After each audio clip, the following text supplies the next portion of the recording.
Welcome into the First Alert News Center. I'm Hannah Burbank, and here's today's top story. Starting with story number 5. The Orangeburg County Sheriff's Office held a press conference on the March 22nd double homicide in Cordova.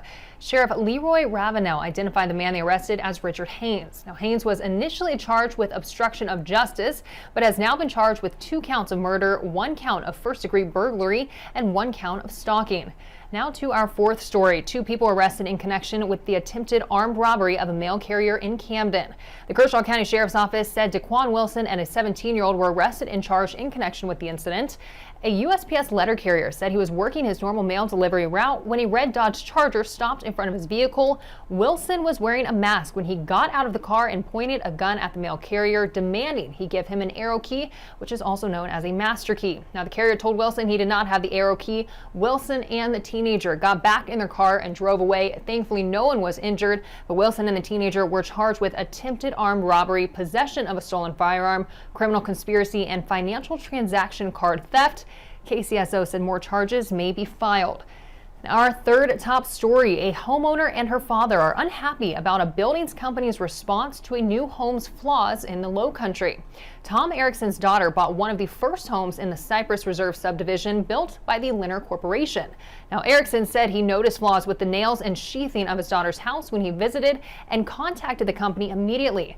Erickson said the construction company said it was not their fault and refused to fix the issues. Now, we'll be right back with the rest of our top stories after this quick break.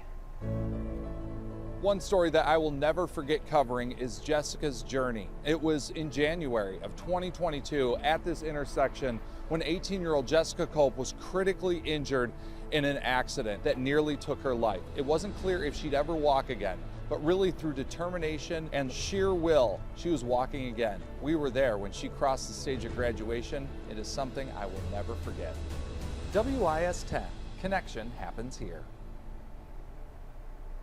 Welcome back to today's top stories. We pick up with story number 2. 3 U.S. Marshals were killed and 5 others were injured while trying to serve an arrest warrant in a neighborhood in Charlotte today. Charlotte-Mecklenburg Police Chief Johnny Jennings said the U.S. Marshals Fugitive Task Force was called to a home to serve a warrant for possession of a firearm by a convicted felon. That's when they were met with gunfire and authorities shot back, killing 1 suspect. Now, Chief Jennings said 3 U.S. Marshals were killed, 1 was injured, and 4 CMPD officers were injured as well, with 1 in critical condition. And now to our top story.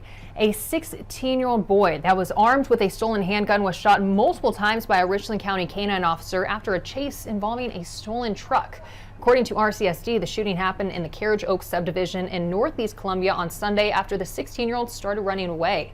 2 other teens, a 15-year-old and 19-year-old Javante Sutton, were bit by 2 separate RCSD canines when they started running away as well. Now, 2 of the 3 teens involved are now out of the hospital and in jail, but you can find the full details of this story and more all up on our website, WISTV.com. That's going to do it for today's top stories.